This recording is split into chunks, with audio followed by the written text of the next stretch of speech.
Hello, my name is Reverend Gabriel Salguero. Let us pray. Almighty God, we confess that our nation needs you and has always needed you. We pray for your blessing upon all of us, Republicans, Independents, and Democrats. As we strive to form a more perfect union, we pray for your strength, guidance, and wisdom. Lord, we recognize that we are living in challenging times that call us to live up to the highest angels of our national character. As we confront the turbulent winds of a global pandemic, economic uncertainty, and civil discord, may your gracious hand lead us to the peaceful shores of love, justice, and civility. Help us, O Lord, to be ever mindful of the most vulnerable among us, from our golden generation to our youngest children, desde nuestros inmigrantes to our veterans, from our healthcare workers to our school teachers. Give us a heart of compassion and grace. This nation, from Miami to Minneapolis and from Portland to El Paso, ask you to shepherd us to a hope-filled vision that does justice, ama la misericordia, and walks humbly before you. I pray this in the matchless name of Jesus. Amen. Welcome to our convention across America. We had hoped to gather in one place, but instead we figured out a safe and responsible way to come together to share our ideas and talk about the future of our country. And that's the kind of leadership we need right now. That's the kind of leadership that Joe Biden and Kamala Harris will bring to the White House. So during the next 4 nights, we will gather safely from our homes to listen, to learn, to be inspired, to act, to vote, and to build that more perfect union. I am honored to be with you this evening. I'm here tonight as a 9th-generation Texan, as a daughter of a veteran and a teacher, as a mother, as a voter, and as a patriot.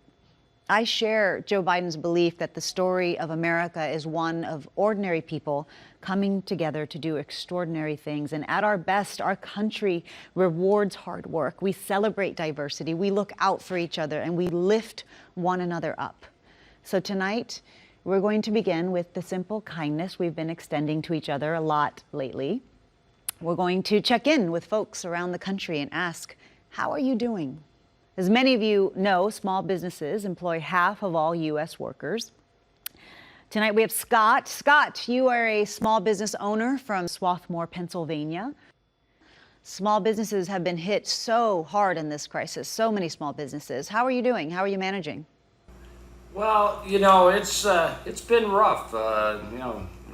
Rough is a nice word to say it. My wife and I, 31 years ago, began our business, and quite honestly, over all these years, we faced some adversity and challenges, but to be honest, nothing like we are today. We've literally had to reinvent our business several times since the beginning of the year, just to stay afloat. And our revenue, for example, is off about 40%. We have half of the employees that we had pre-COVID, and our customers are a little scared. Our employees are sometimes afraid to come to work because of the COVID, and to be honest with you, I'm just frustrated. I don't understand how we got here. We are the greatest nation in the world, and it just seems to me that maybe if we just came together on this one issue alone, maybe as Americans and being united, we can overcome. Yeah. Thank you, Scott, for sharing your story. I'm sure many small business owners feel the same way that you're feeling now. We wish you the best for your business and, of course, for your family.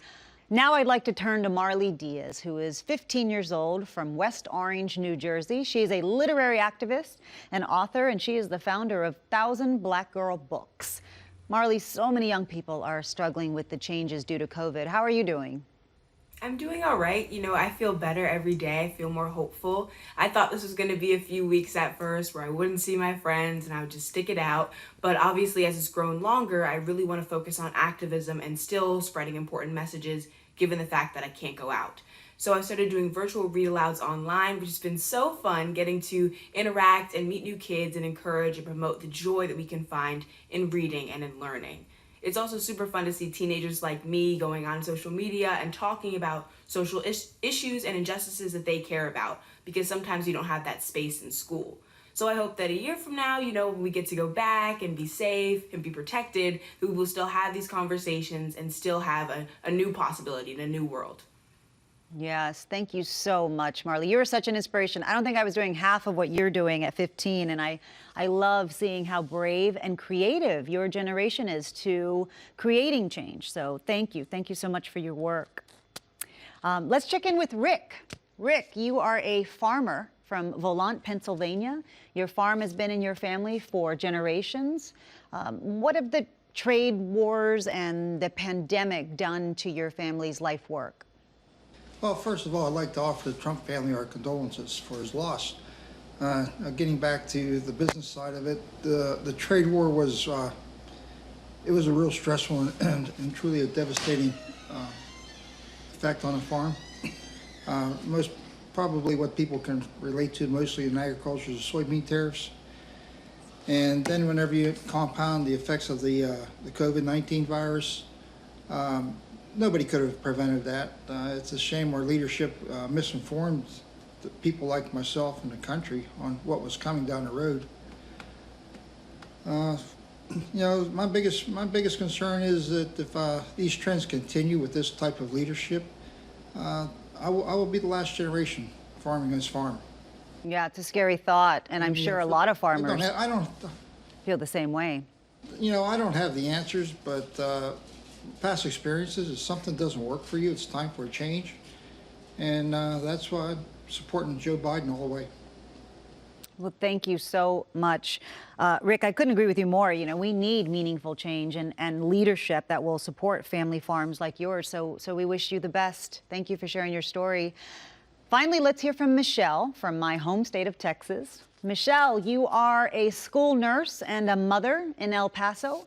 How are you preparing for the new school year?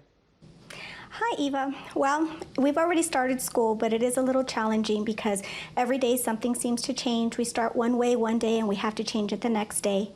And I know that right now it's kind of sad not to see the kiddos when we're back, but I know that that will change. We're going to have to adapt and persevere. But honestly, right now, all I can think about is keeping my kiddos safe. I know back in March, we had them at home and we were doing okay, but now they're wanting us to take them back to school. And it's a little scary with all the uprise in COVID cases. And so I just want to say that I am committed to take care of my family, my students, and all my staff at my school. I will do whatever it takes to ensure that we are all ready to go back to school safe and healthy. And I know that I am optimistic to move forward with our life, and Joe Biden will be the one to take us there.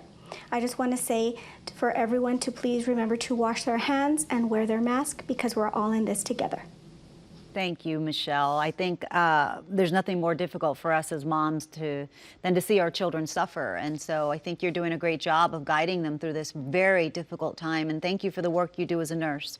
It's truly heroic. I really enjoyed talking to all of you. I think I have one last question. Do you believe that change is coming? Do you believe that better days are ahead? Yes. Yes. Well, thank you for taking the time to speak with us and sharing your thoughts. You are the we in We the People, and you are who this convention is about. In 1776, the Declaration of Independence, we hold these truths to be self-evident. These words are the basis for the American creed: equality, equity, fairness, decency. America didn't live up to that promise for most of the people at the time, the people of color, for women, but we were born of an idea that every single solitary person, given half a chance, no matter where they're from, given half a chance, there's not a single thing they cannot do if they work at it. Nothing's beyond their capacity. We had hoped to have our convention in the City of Festivals, Milwaukee, Wisconsin, this year. Of course, we're not able to do that, but we'll be hearing from several of Wisconsin's leaders throughout this convention, starting with Congresswoman Gwen Moore.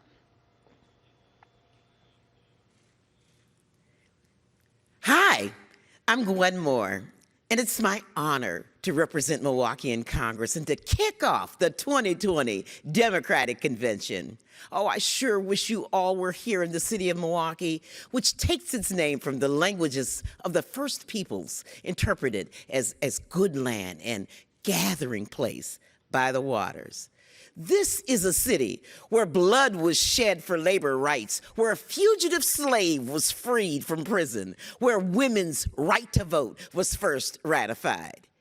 But today, we gather virtually. However, we gather unified in spirit, unified in our values and purpose to heal divisions and together move the nation confidently into a prosperous, inclusive future. Oh, what better way to gather than all across America to nominate my beloved friend, Joe Biden, to be 46th President of the United States of America, with my VIP, VP nominee, sister, Kamala Harris, by his side. Tonight, we are gathered to reclaim the soul of America. So if you're ready to come together, America, text JOIN to 30330. Thank you, I love you all, and God bless you.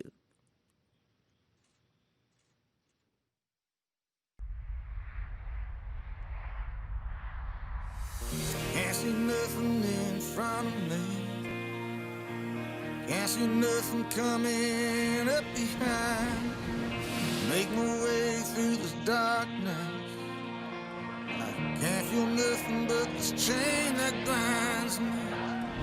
Lost track of how far I've gone, how high I've climbed.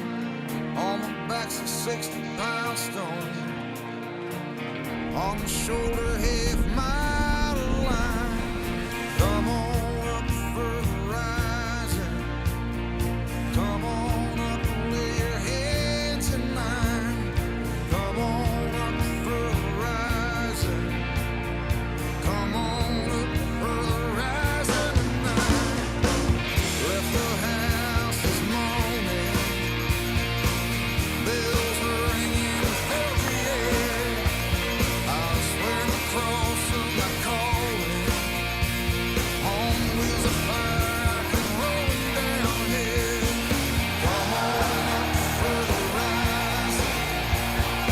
Come on up and lay your hands in mine. Come on up for the rising. Come on up for the rising tonight. La la la la la la la la la la la la la la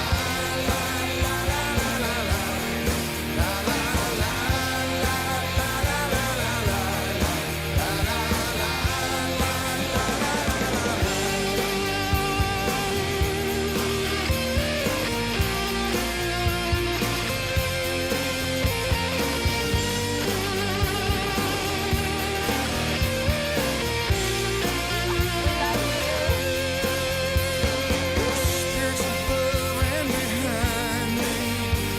Faces gone black eyes, burning bright. May the precious blood find me. For as I stand before your fiery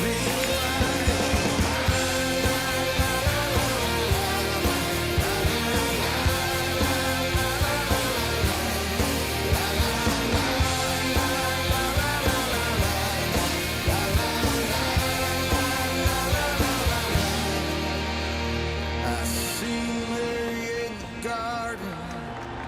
We have to let them know who we are, what we stand for.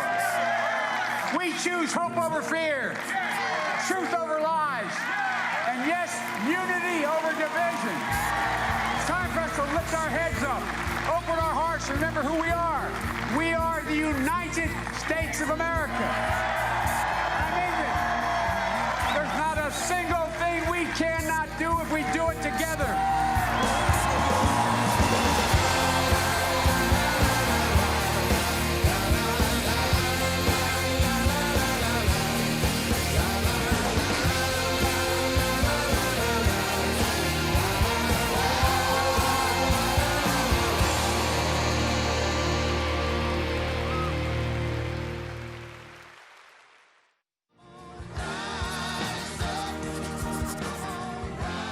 The idea of us calling ourselves the United States of America feels like it's pretty wrong right now. I'm fairly ashamed to say it, but I'm one of many who voted for the current president, Donald Trump.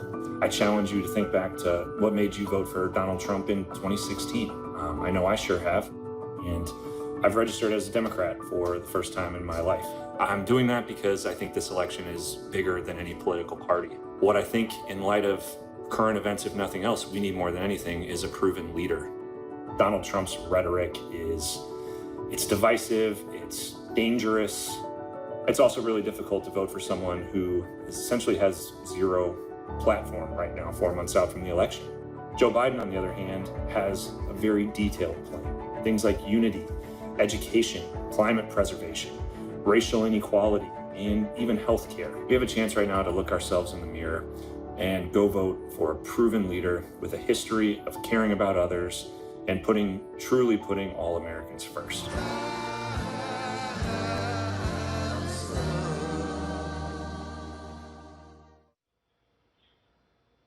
Our nation is facing a lot right now, and over the next 4 nights, we're going to cover it all. But tonight, we're going to talk about 3 specific crises we face: the pandemic, an economic downturn, and an ongoing systemic racial injustice. But we're not just going to focus on what's wrong, we're going to talk about how to make it right. When peaceful protesters were tear-gassed across from the White House, our next speaker stood up, stood strong, and turned that place into the Black Lives Matter Plaza in their honor. Please welcome Mayor Muriel Bowser. Hello, I'm Muriel Bowser, Mayor of Washington, D.C. The story of our nation's capital is a story of reckoning. It was here that John Lewis and Dr. King spoke on the steps of the Lincoln Memorial. It was here that millions of women and men flooded the streets for the Women's March. It was here that just weeks ago, Americans donned face masks and safely and peacefully protested the death of George Floyd. But while we were peacefully protesting, Donald Trump was plotting. He stood in front of one of our most treasured houses of worship and held a Bible for a photo op. He sent troops in camouflage into our streets. He sent tear gas into the air and federal helicopters too. I knew if he did this to D.C., he would do it to your city or your town.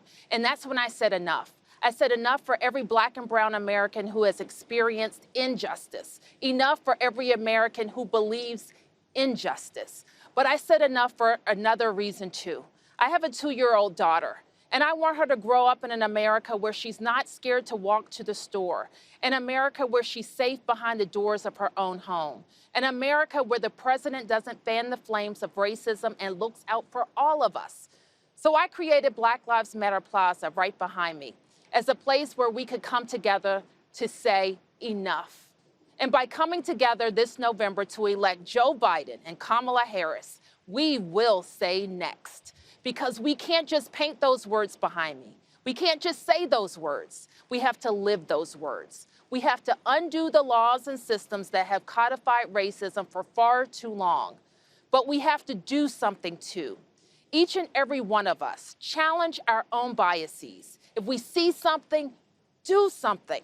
Together we can turn this reckoning into a reimagining of a nation where we the people means all the people. There were a few people who stood on this very balcony as thousands of people peacefully protested in this city. One was our next vice president, my sister Kamala Harris. The others were members of George Floyd's family, who I'm honored to introduce now.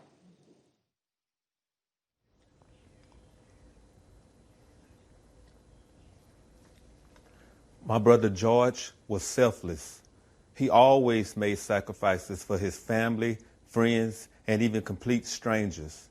George had a giving spirit, a spirit that has shown up on streets around our nation and around the world. People of all races, all ages, all genders, all backgrounds, peacefully protesting in the name of love and unity. It's a fitting legacy for our brother, but George should be alive today. Breonna Taylor should be alive today. Ahmaud Arbery should be alive today. Eric Garner should be alive today. Stephon Clark, Tatiana Jefferson, Sandra Bland, they should all be alive today. So it's up to us to carry on the fight for justice. Our actions will be their legacies. We must always find ourselves in what John Lewis called good trouble. For the names we do not know, the faces we'll never see, those who can't mourn because their murders didn't go viral. Please join me in a moment of silence to honor George and the many other souls we lost to hate and injustice.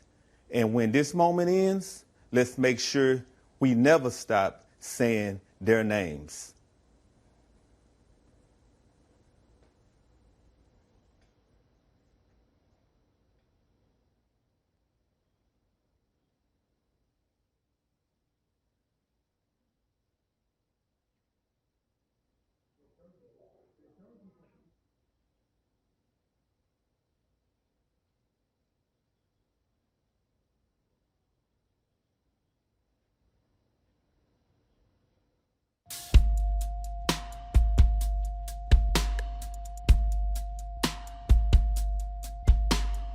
Hoping for a life more sweeter. Instead, I'm just a story repeating. Why do I feel skin dark's night? Can you feel peace with those judging eyes?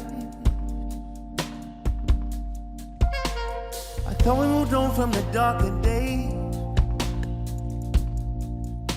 Did the words of the king disappear in the air like a butterfly? Somebody should hand you a felony.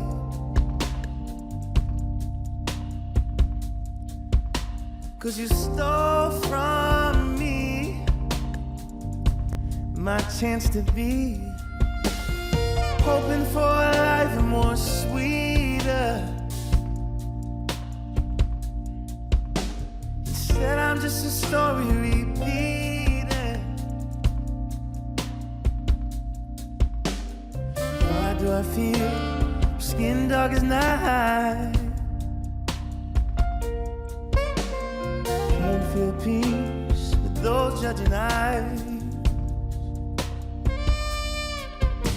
The tears of my mother rain, rain over me.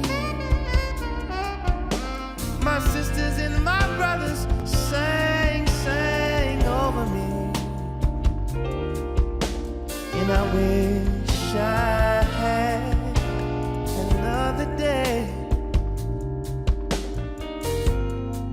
but it's just another day. Hoping for a life more sweeter.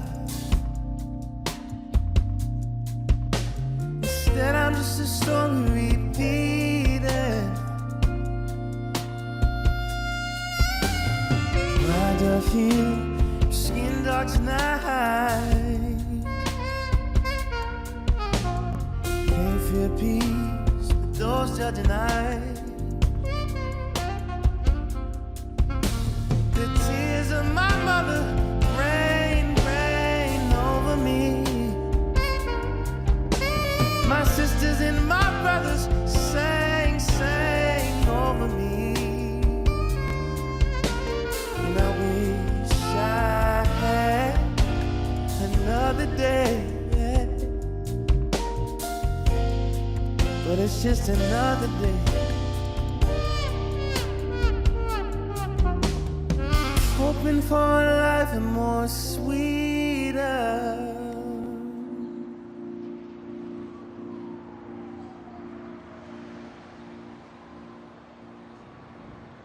Thank you, Leon Bridges, whose song Sweeter featured Terrace Martin, a song written after George Floyd's murder.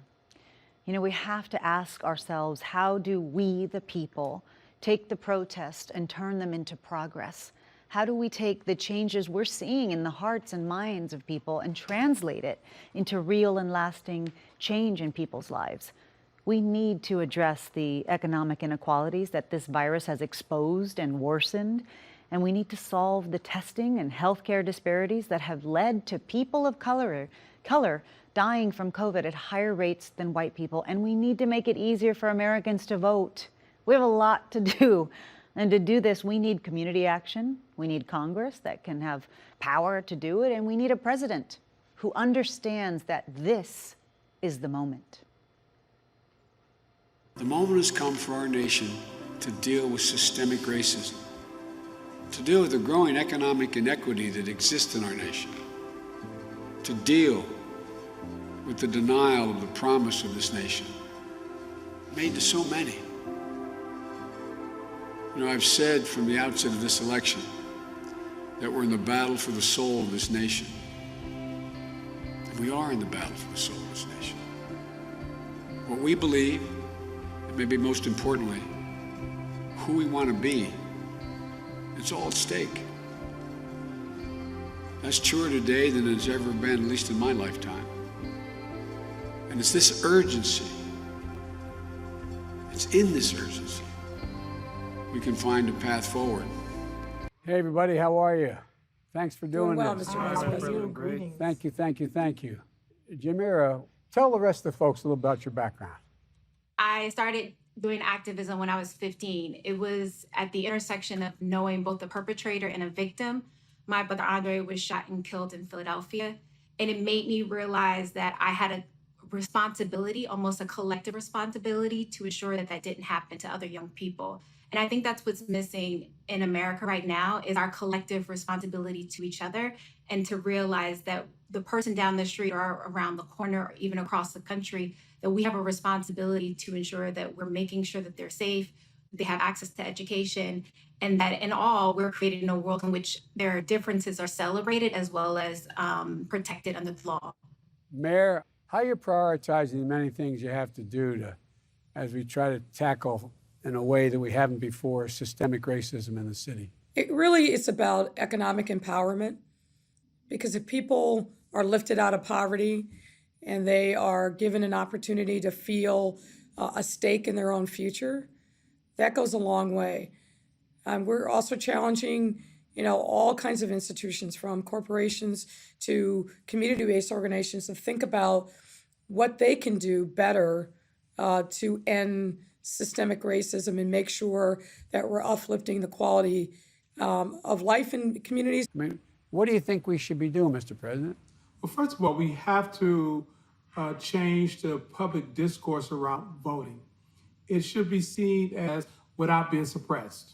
This is a watershed moment, and we can't lose this moment. We have got to have action at the national level. We have got to have congressional action. We cannot have 18,000 police departments, and in 2020 have police departments still allowing the use of a knee on a man's neck in George Floyd. A lot of us were shocked, and I think what gives me hope is that police officers were shocked. Police officers have spoken out, and we're hopeful that we'll have some national standards as it relates to policing, use of force, a national database, abolishment of prohibition on a national standard in terms of chokeholds, and that we actually use the death of George Floyd and others to actually make policing take it to the next level, which is what everyone wants, including all the good cops that are out there, that thankfully are more of them than there are bad cops. Most cops are good, but the fact is the bad ones have to be identified and prosecuted and out, period. Gwen, how are you doing? Oh, well, I'm doing pretty well as can be expected. I'm sure that the words of George Floyd, "I can't breathe," were not new to you, and they echo in your mind every single day. 6 years ago when your son died. But we can't let this keep happening. What do you think the next thing we have to do, Gwen? Well, first of all, I know when my son was murdered, there was a big uprising, but then it settled down. We can't let things settle down. We have to go to the politicians and we have to hold their feet to the fire, because otherwise the big uprising is not going to mean a lot. So I'm just asking that if you become the president, that you make sure that we get national law as well as state and local law. especially when it comes to police brutality, because that has been an age-old problem. Well, I may be kidding myself, but I think the people are ready. I think people are ready. We just got to keep pushing. We can't let up. But thank you for what you're doing. I really appreciate it. Thanks for joining me. Thank you. Thank you. Bye-bye. Thank you.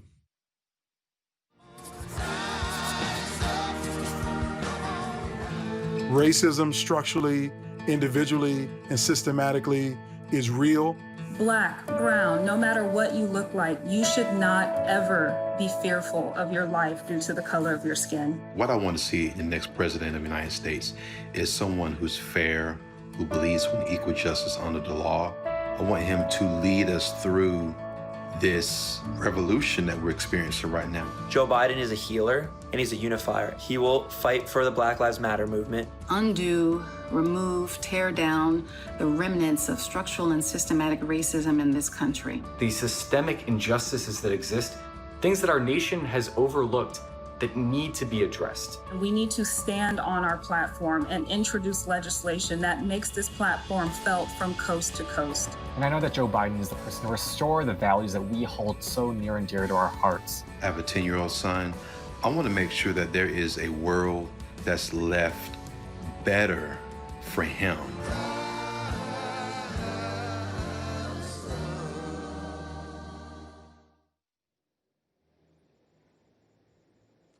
Good evening. I'm Congressman Jim Clyburn here in historic. Good evening. I'm Congressman Jim Clyburn here in historic Charleston, South Carolina. 6 months ago, I stood not far from here and endorsed Joe Biden to be our 46th president. It was a decision I made with my feet firmly planted in this community. This community, where 80% of African Americans in this country can claim an ancestor shows in bondage, a few blocks from here over at Gaston's Wharf. This community that is still healing from the wounds we received when the white supremacists entered Emmanuel AME Church and murdered 9 black parishioners as they studied the Bible together. We are stepping out from the shadows of our past and beginning to lay the groundwork for a more just future. It won't be easy. We can only succeed if we move forward together. So we will need a president who sees unifying people as a requirement of the job.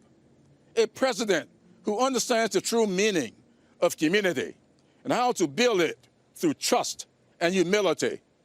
And with so many families experiencing loss in this pandemic, lost jobs, lost loved ones, and lost confidence in the president to keep us safe, we need a president who understands both profound loss and what it takes to bounce back.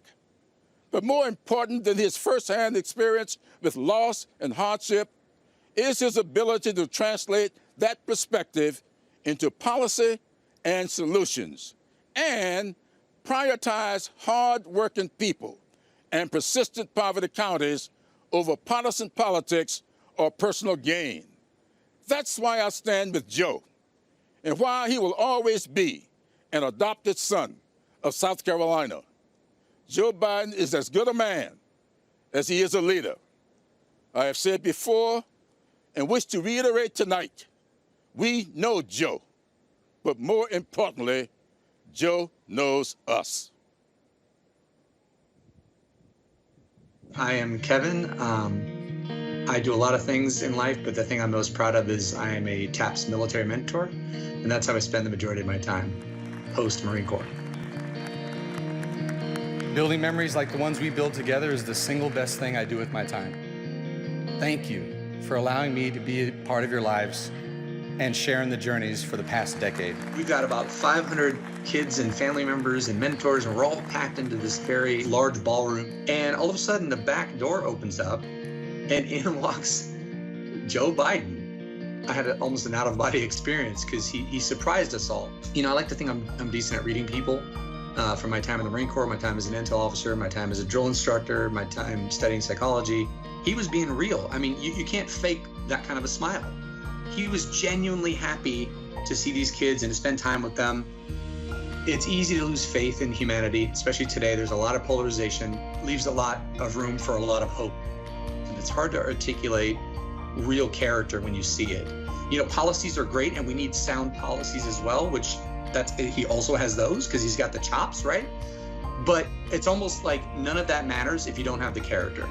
This is a very unprecedented and challenging time that requires an unprecedented and courageous leader. We need someone with the courage to do what's necessary and what's right to strive towards that more perfect union. That's Joe Biden. I know Joe because he cares about everybody else before himself. You know what else Joe knows? Joe knows about pandemics. In 2014, he helped stop the spread of Ebola and brought the world together to keep it contained. And after that success, knowing this would happen again, Vice President Biden and President Obama assembled a pandemic playbook to make sure that America was prepared and protected.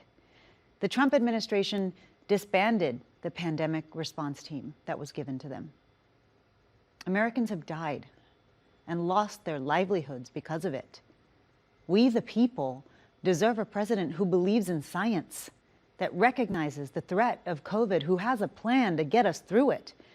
And that is Joe Biden. We're grateful that across the country there are responsible leaders who are stepping up. One of them provided clear direction and memorable PowerPoints, New York's Governor Andrew Cuomo. Hello. Today's Monday, day 170. New Yorkers were ground zero for the COVID virus and have gone from one of the highest infection rates on the globe to one of the lowest. We climbed the impossible mountain, and right now we are on the other side. We did it with the kindness and assistance of so many. New Yorkers want to thank everyone who came to our aid, 30,000 Americans who volunteered to come here to help in our hour of need. Your love gave us the strength to carry on. We went through hell, but we have learned much. We know that our problems go beyond the COVID virus. COVID is the symptom, not the illness. Our nation is in crisis, and in many ways, COVID is just a metaphor. A virus attacks when the body is weak and when it cannot defend itself. Over these past few years, America's body politic has been weakened. The divisions have been growing deeper, the anti-Semitism, the anti-Latino, the anti-immigrant fervor, the racism in Charlottesville, where the KKK didn't even bother to wear their hoods, and in Minnesota, where the life was squeezed from Mr. Floyd. Only a strong body can fight off the virus, and America's divisions weakened it. Donald Trump didn't create the initial division. The division created Trump. He only made it worse. Our collective strength is exercised through government. It is, in effect, our immune system. And our current federal government is dysfunctional and incompetent. It couldn't fight off the virus. In fact, it didn't even see it coming. The European virus infected the Northeast while the White House was still fixated on China. The virus had been attacking us for months before they even knew it was here. We saw the failure of a government that tried to deny the virus, then tried to ignore it, and then tried to politicize it.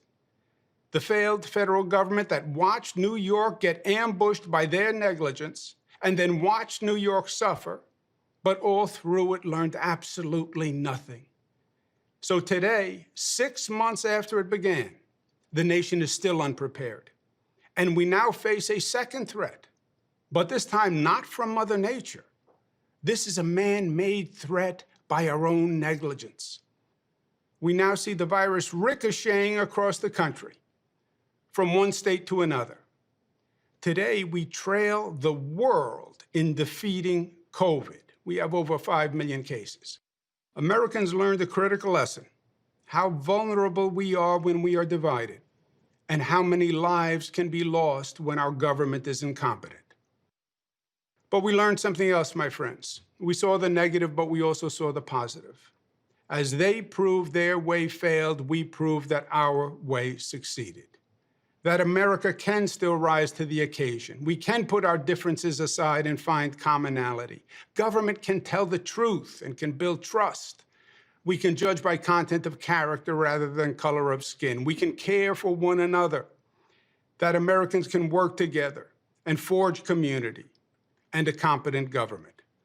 That, of course, we will wear masks because we are smart and because I care about you and because you care about me. Of course, we will socially distance because staying away shows how close we actually are.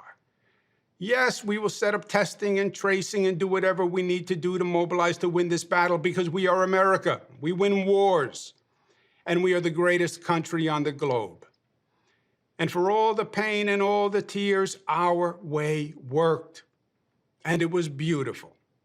We showed that our better angels are strong and that Americans will rise to their call.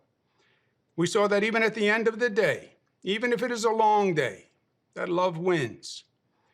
Americans' eyes have been opened, and we have seen in this crisis the truth that government matters and leadership matters. And it determines whether we thrive and grow or whether we live or die. Now we need a leader as good as our people, a leader who appeals to the best within us, not the worst, a leader who can unify, not divide, a leader who can bring us up, not tear us down. I know that man. I've worked with that man. I've seen his talent. I've seen his strength. I've seen his pain, and I've seen his heart. That man is Joe Biden. Joe Biden is what I call America tough, tough in the best way, tough that is smart, united, disciplined, and loving. Joe Biden can restore the soul of America, and that's exactly what our country needs today. Thank you.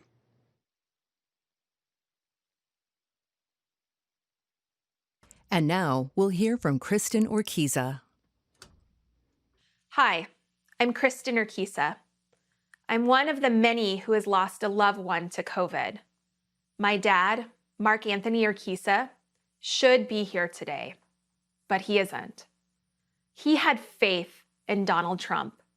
He voted for him, listened to him, believed him and his mouthpieces when they said that coronavirus was under control and going to disappear, that it was okay to end social distancing rules before it was safe, and that if you had no underlying health conditions, you'd probably be fine. So in late May, after the stay-at-home order was lifted in Arizona, my dad went to a karaoke bar with his friends. A few weeks later, he was put on a ventilator, and after 5 agonizing days, he died alone in the ICU with a nurse holding his hand. My dad was a healthy 65-year-old. His only pre-existing condition was trusting Donald Trump, and for that, he paid with his life. I am not alone. Once I told my story, a lot of people reached out to me to share theirs. They asked me to help them keep their communities safe, especially communities of color, which have been disproportionately affected. They asked me, a normal person, to help because Donald Trump won't. The coronavirus has made it clear that there are 2 Americas, the America that Donald Trump lives in and the America that my father died in. Enough is enough. Donald Trump may not have caused the coronavirus, but his dishonesty and his irresponsible actions made it so much worse. We need a leader who has a national, coordinated, data-driven response to stop this pandemic from claiming more lives and to safely reopen the country. We need a leader who will step in on day one and do his job, to care. One of the last things that my father said to me was that he felt betrayed by the likes of Donald Trump. And so when I cast my vote for Joe Biden, I will do it for my dad. Thank you, Kristen, for sharing your story. Our nation grieves for your father and all those who we've lost to this virus. It's a toll that hasn't fallen equally on us. People of color have been disproportionately affected, dying at greater rates than white Americans, but we can honor all of those we've lost by giving Joe Biden and Kamala Harris the opportunity to put in place a real national plan that tests and tracks, that makes sure that access to a vaccine will be fair and turns the full power of our government toward making sure we have the supplies and technology and people, scientists and public health officials and contact tracers. We need to stop this. So right now, let's hear from a champion for our frontline workers who also happens to be an Olympic champion and a World Cup champion, Megan Rapinoe.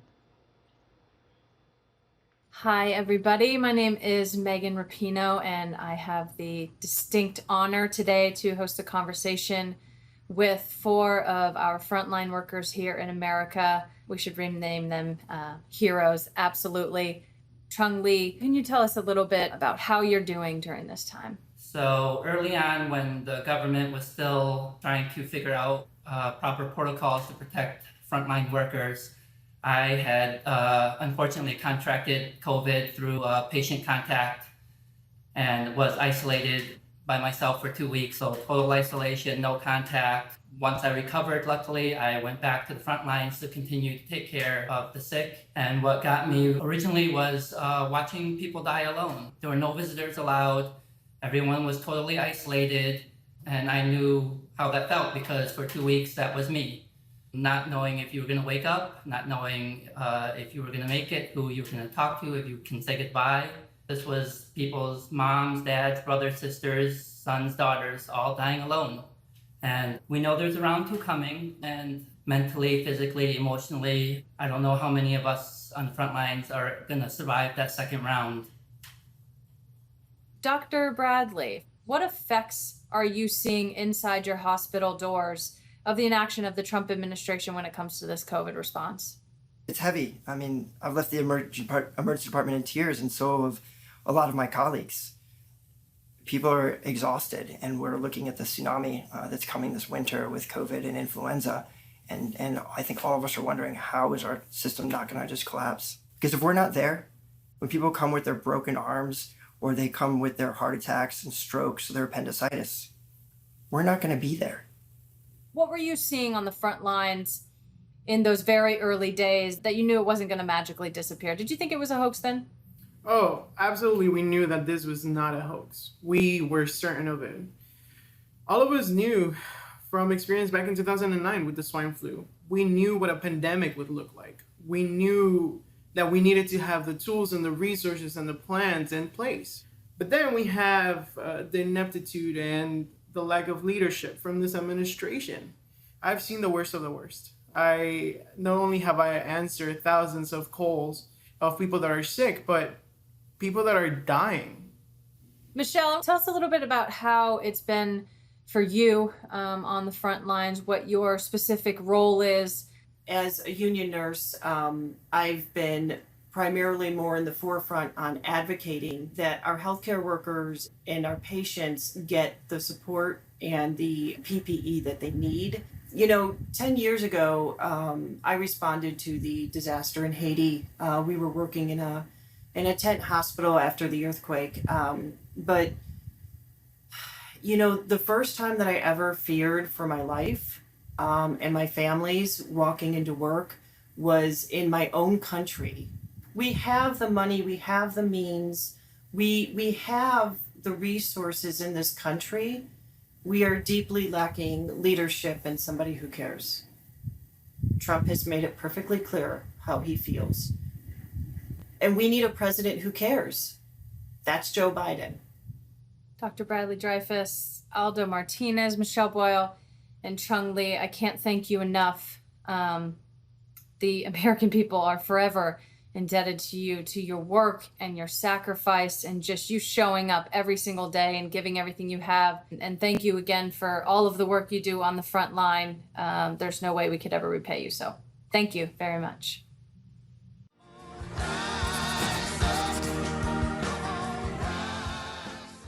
Millions of people and veterans and senior citizens rely on the postal system for prescription medicines, for their checks. Having the Postal Service to deliver my prescriptions became even more comforting when the COVID-19 virus hit us here in the United States. However, now, with Donald Trump in office and his attempts to undermine the United States Postal Service, we are extremely concerned. This administration's decision not to provide the necessary funding to the United States Postal Service is appalling.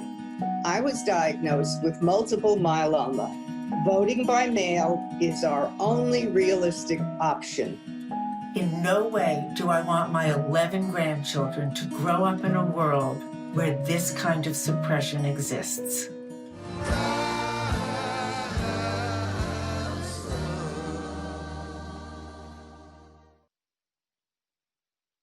I'm Sarah Gideon, and I'm running to represent Maine in the U.S. Senate. Every day, I see the caring and resilient spirit that will get us through this crisis. Americans are looking out for one another. It's time we had leadership in Washington that did the same. With Joe Biden in the White House and a Democratic Senate, I know we can build back our economy and our communities even stronger. But tonight, I am here to welcome someone who has strong ties to our state and is here in Maine with me. She is reminding all of us to keep fighting through with her song that she's performing, Back in My Body. Please help me welcome someone who's an inspiration to all of us and one of my favorite artists, Maggie Rogers.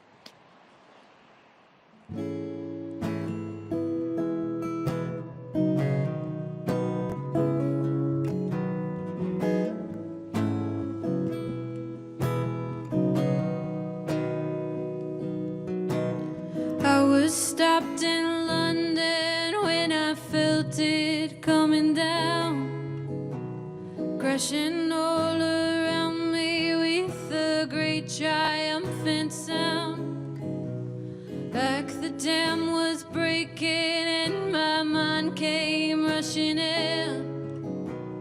I was stopped in London, oh, I was awakening.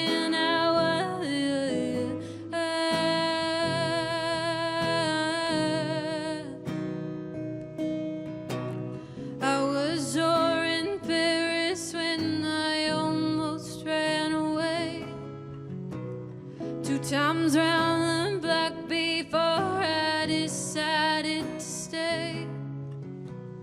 Puffed along a cigarette that went and made me sick. Spent another day pretending I was over it. This time I know I'm fighting. This time I know I'm back in my. This time I know I'm fighting. This time I know I'm. Lost you in the border town of anywhere I found myself, and I was going everywhere. Yeah, this time I know I'm fighting. This time I know I'm back in my body. Back in my body, yeah. I'm back in my body. Oh, I'm back in my body. Oh, oh, oh, oh, oh, oh, oh.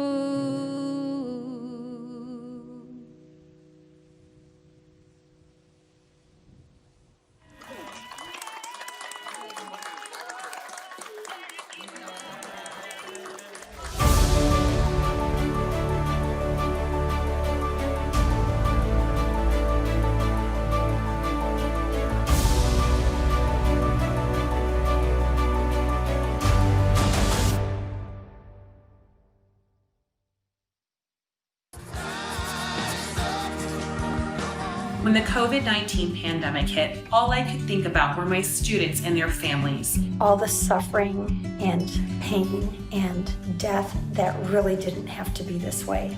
If we had leadership in place that would have taken this pandemic seriously in the beginning, we would not be in the situation we are in now. We still at this time don't have the necessary PPE. and I am very worried about what is in front of us. We're going to have classrooms that maybe have not been sanitized properly because we don't have the money for that kind of equipment. We're going to have classrooms packed with students, and so the virus is going to be hard to contain. So this is very dangerous for the safety of our kids. I hope that the new leadership takes American lives seriously. I know Joe Biden understands that the only way to keep people safe and our economy strong is to follow the recommendations of doctors. And we're going to do everything we can to get Joe Biden elected.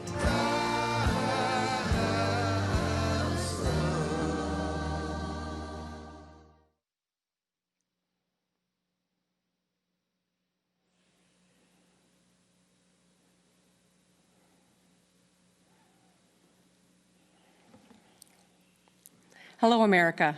I'm Governor Gretchen Whitmer, or as Donald Trump calls me, that woman from Michigan.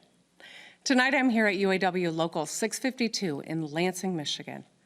Auto workers in this union and across our state could have lost their jobs if not for Barack Obama and Joe Biden. In 2009, the Obama-Biden administration inherited the worst economic crisis since the Great Depression. The auto industry on the brink of collapse, 1 million jobs at stake. But President Obama and Vice President Biden didn't waste time blaming anyone else or shirking their responsibility. They got to work. They brought together union members, companies, and lawmakers on both sides of the aisle, and they saved the auto industry. And wouldn't you know, just a few months ago, as our nation began battling COVID-19, auto workers across Michigan sprang into action. They started making protective equipment for doctors and nurses on the front lines. Let me break it down. President Obama and Vice President Biden saved these auto workers' livelihoods. Then these workers did their part to save American lives. That's the story of this great nation. Action begets action. Progress begets progress. And when we work together, we can accomplish anything. After all, democracy is a team sport, especially now. It's crucial that we rally together to fight this virus and build our economy back better.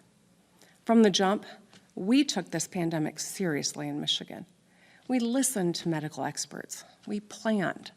And with a lot of work from the auto workers and too little help from the White House, we executed our plan. We saved thousands of lives. Just imagine if we had a national strategy. So everyone who needs a test gets one for free. So everyone has access to a safe vaccine. So our kids and educators have the resources they need to safely get back to school. With Joe Biden and Kamala Harris in the White House, we will. Joe Biden and Kamala Harris will lead by example. It'll be science, not politics or ego, that will drive their decisions. They know the health of our people goes hand in hand with the strength of our economy. They know action begets action. Over the past few months, we've learned what's essential, rising to the challenge, not denying it. We've learned who is essential too, not just the wealthiest among us, not a president who fights his fellow Americans, rather than fight the virus that's killing us and our economy. It's the people who put their own health at risk to care for the rest of us. They are the MVPs. The nurses and the doctors, the utility workers, truck drivers, and grocery clerks, the child care workers, the parents, the teachers, the mail carriers, and the auto workers. So many of these essential workers have lost their lives to COVID. Nearly 1,000 healthcare workers, more than 170,000 people across America, including a 5-year-old girl named Skylar from Detroit, whose mom is a police officer and dad is a firefighter. Generation after generation, our nation has been defined by what we do or what we fail to do. So, for Skylar, for her parents, and in the memory of all those we've lost, let us act. Let us heal as one nation. Let us find strength to do the work.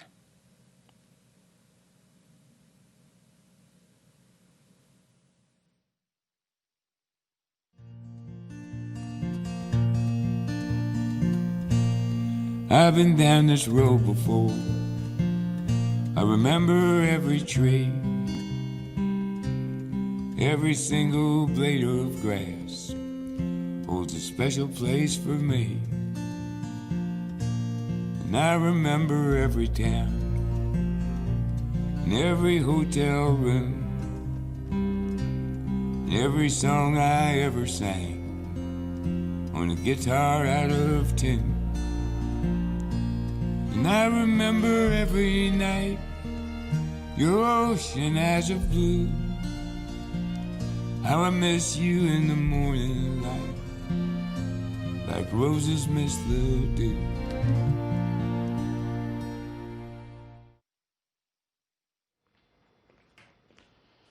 We, the people, means all the people, even those with whom we might not agree, even those we might not expect to see at a Democratic convention. But Joe Biden is a guy who has earned the respect he commands across the world and across the aisle. The stakes in this election call for that kind of leadership. We have to think about more than one party. We have to think about the very core of our democracy. And that's why you're about to hear from some unexpected voices. I'm Governor Christine Todd Whitman. What am I doing here? I'm a lifelong Republican. My parents were introduced at a Republican National Convention by their parents. That's how far back it goes. But this isn't about a Republican or Democrat. It's about a person decent enough, stable enough, strong enough to get our economy back on track.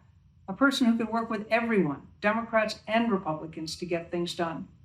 Donald Trump isn't that person. Joe Biden is. I'm Meg Whitman.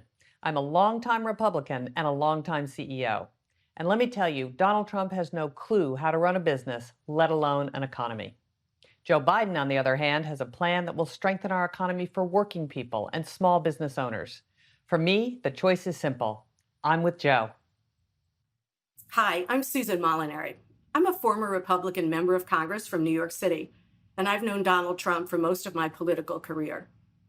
So disappointing, and lately so disturbing. Now, I've also gotten to know and work with Joe Biden on issues related to women that are so important to all of us. Women in business, violence against women. That's why I'm so proud to call him my friend and honored to join in supporting his candidacy for president. He's a really good man, and he's exactly what this nation needs at this time. Now, I'm delighted and honored to introduce a former colleague of mine, the former congressman from Ohio, the former governor of Ohio, John Kasich. America is at a crossroads. Sometimes elections represent a real choice, a choice we make as individuals and as a nation about which path we want to take when we've come to challenging times. America is at that crossroads today. The stakes in this election are greater than any in modern times. Many of us have been deeply concerned about the current path we've been following for the past 4 years. It's a path that's led to division, dysfunction, irresponsibility, and growing vitriol between our citizens. Continuing to follow that path will have terrible consequences for America's soul because we're being taken down the wrong road by a president who is pitted one against the other. He's unlike all of our best leaders before him who worked to unite us, to bridge our differences, and lead us to a united America. I'm a lifelong Republican, but that attachment holds second place to my responsibility to my country. That's why I've chosen to appear at this convention. In normal times, something like this would probably never happen, but these are not normal times. I'm proud of my Republican heritage. It's the party of Lincoln, who reflected its founding principles of unity and a higher purpose. But what I have witnessed these past 4 years belies those principles. Many of us can't imagine 4 more years going down this path. And that's why I'm asking you to join with me in choosing a better way forward. I believe the best of America lies ahead, but only when we rediscovered our shared belief in the United States of America for our children's future, which can be bright, hopeful, and inspired if we choose to make it so. I've known Joe Biden for 30 years. I know his story of profound grief that has so deeply affected his character. I know Joe is a good man, a man of faith, a unifier, someone who understands the hopes and dreams of the common man and the common woman, a man who can help us to see the humanity in each other. He knows that the path to a restored and rejuvenated America lies in respect and unity and a common purpose for everyone. Yes, there are areas where Joe and I absolutely disagree, but that's okay, because that's America. Because whatever our differences, we respect one another as human beings, each of us searching for justice and for purpose. We can all see what's going on in our country today and all the questions that are facing us, and no one person or party has all the answers. But what we do know is that we can do better than what we've been seeing today, for sure. And I know that Joe Biden, with his experience and his wisdom and his decency, can bring us together to help us find that better way. I'm sure there are Republicans and independents who couldn't imagine crossing over to support a Democrat. They fear Joe may turn sharp left and leave them behind. I don't believe that, because I know the measure of the man. It's reasonable, faithful, respectful. And you know, no one pushes Joe around.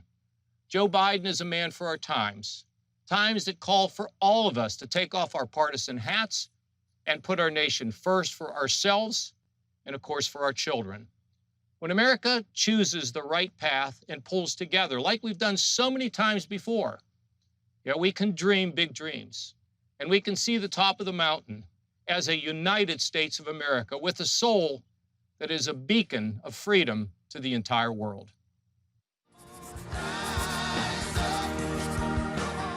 Hello, my name is Terry Williams, and I've been a Republican for all of my adult life. A lifelong Republican. A lifelong Republican. I've been a long-standing Republican, and I'm telling you, you got to vote for Joe Biden.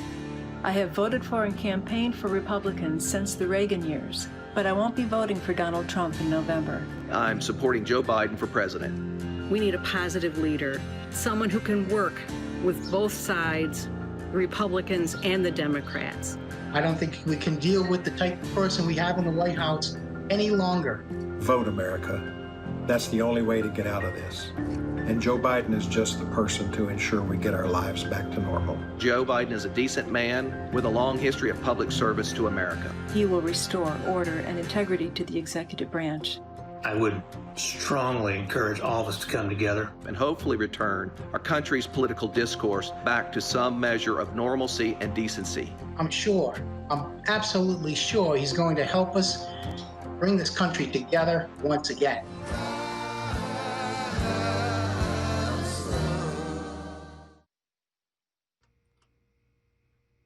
And now, from Alabama, Senator Doug Jones. I'm Senator Doug Jones from the great state of Alabama. Growing up in the South meant growing up in the midst of stark divisions. But it was here in Alabama where Rosa Parks helped ignite a movement by refusing to give up her seat on a bus, where freedom riders of different races came together in pursuit of equality. And it was here in Alabama where John Lewis marched across a bridge toward freedom. From a young age, I knew the hope that comes from seeing good people work to heal our divisions. It's what led me to become the United States Attorney, where I convicted 2 Klansmen who murdered 4 young black girls in a 1963 Birmingham church bombing and delivered long overdue justice. I'm standing in front of an exhibit dedicated to their memory. Alabama has shown me that even our deepest divisions can be overcome because each of us want the same thing, to be treated fairly and given the same opportunities and the freedom to live with dignity and respect. Now, some politicians try to pit us against each other, but I believe that Americans have more in common than what divides us. And in November, we have a chance to elect a president who believes that too. I've known Joe for more than 40 years. I met him as a wide-eyed law student, and he's been my friend and champion ever since. The Joe I know is exactly the leader our country needs right now. He can bring people together to find common ground while standing up for what he believes is right. After years of bitter partisanship, he can unite our country and get things done for working families and everyone looking for a better future. Because it's not about what side of the aisle we're on, it's about whether or not we're on the side of the people. The great John Lewis would often quote the old African proverb, "When you pray, move your feet," and then challenge us to do just that. As a nation, he said, if we care for the beloved community, we must move our feet, our hands, our resources to build and not tear down, to reconcile and not to divide, to love and not to hate, to heal and not to kill. In the final analysis, we are one people, one family, one house, the American family. Vice President Biden understands that, and he is who we need as our next president. Here we are on a Monday night in 2020, and we need to talk about the post office, the U.S. Postal Service. It is central to so much of our lives. Veterans count on the post office to get their prescriptions. Social Security beneficiaries count on the post office to get their checks. Grandparents depend on the post office to send birthday cards to their grandkids. Small businesses need the post office to do business. And guess what? The post office is also one of the ways we cast our votes. To find out how to exercise that right this November, whether by mail or in person, text VOTE, V-O-T-E, to 30330. And here to say more is the first Latina elected to the United States Senate, Senator Catherine Cortez Masto.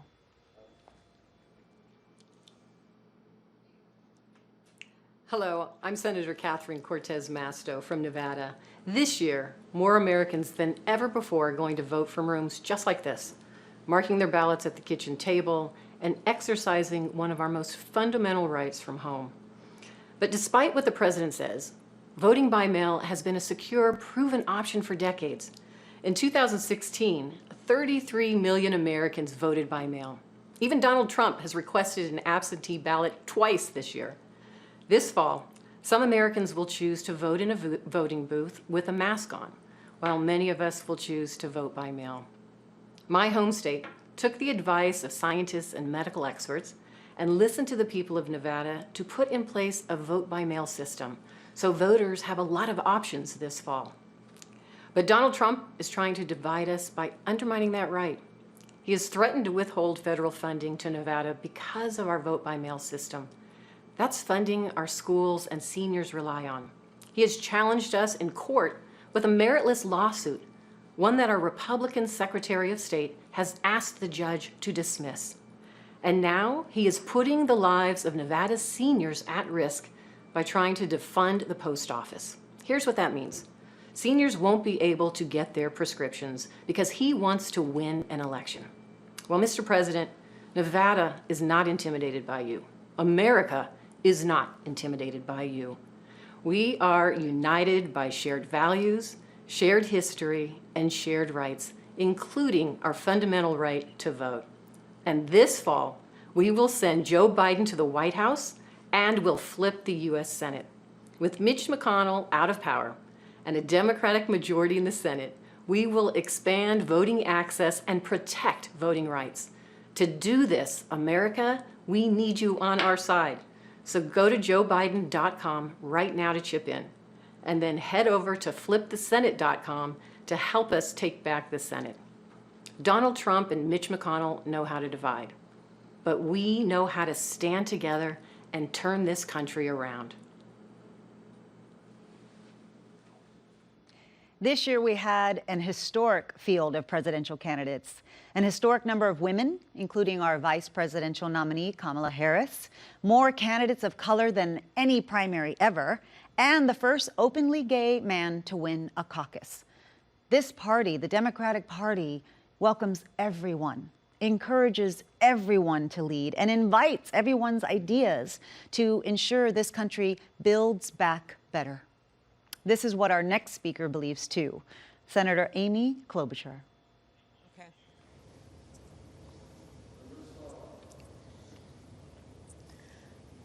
Hello, America.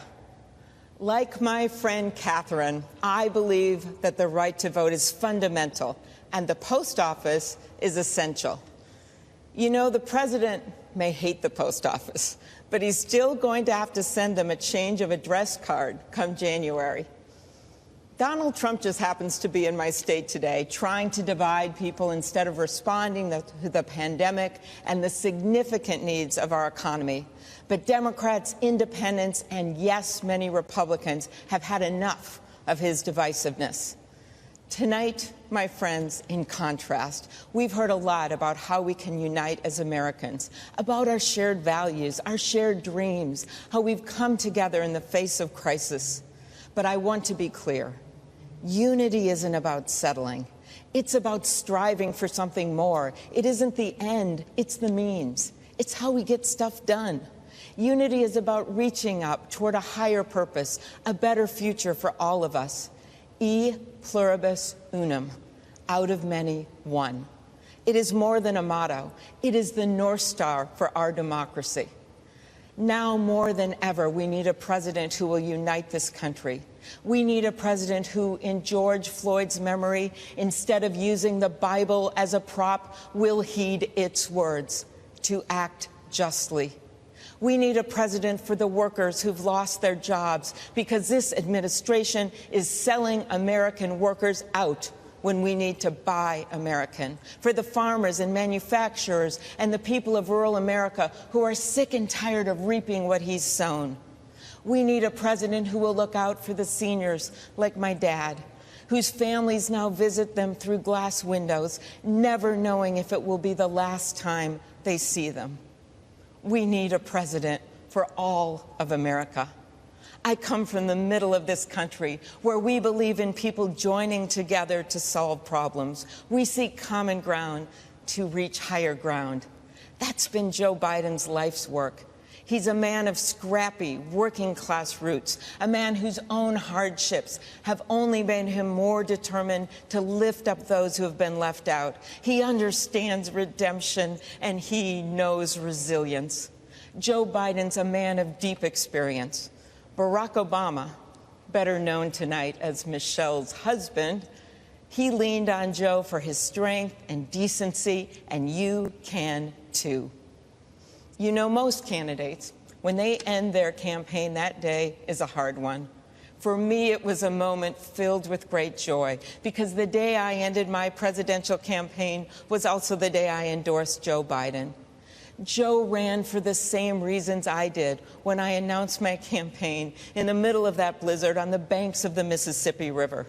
To cross the river of our divides, to bring this nation together, to be a president for all of America. As I said the day I endorsed him, if you feel stuck in the middle of the extremes in our politics, if you are tired of the noise and the nonsense, you have a home with me, and you have a home with Joe Biden. That's why I was so proud to stand with him then and across this great country. That's why we are all now standing united behind Joe and my friend Kamala.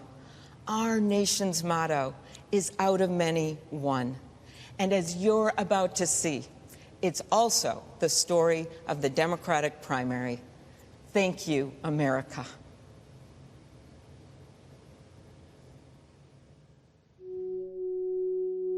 We all ran for president, motivated by the same reasons. As I watched President Trump divide this country more and more, I thought to myself, what are you willing to do to stop him? You had the most destructive, hateful, racist president in the history of this country, who is literally tearing apart the fabric of the United States of America. Donald Trump is a failed business person and desperately failed us as a president.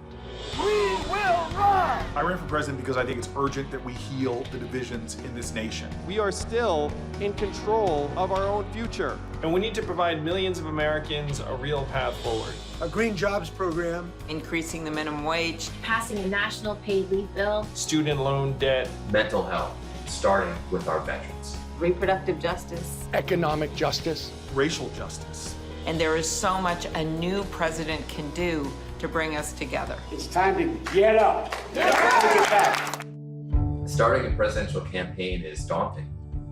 I mean, you have to reach hundreds of millions of people. You have these incredibly long days, often capped off by these evening events that go on for hours and hours. Your challenge as a candidate is to be true to yourself and true to why you ran in the first place. That is something, by the way, that I really admire about Joe Biden. He really is his own man. He knows who he is. Joe Biden is somebody who deeply cares about people who are marginalized, who are being left behind, who are being ignored. I'm a DACA recipient, and I owe you everything. Thank you so much. And you're staying, man. You know, he's had some hard times in his life. He's had some losses in his life.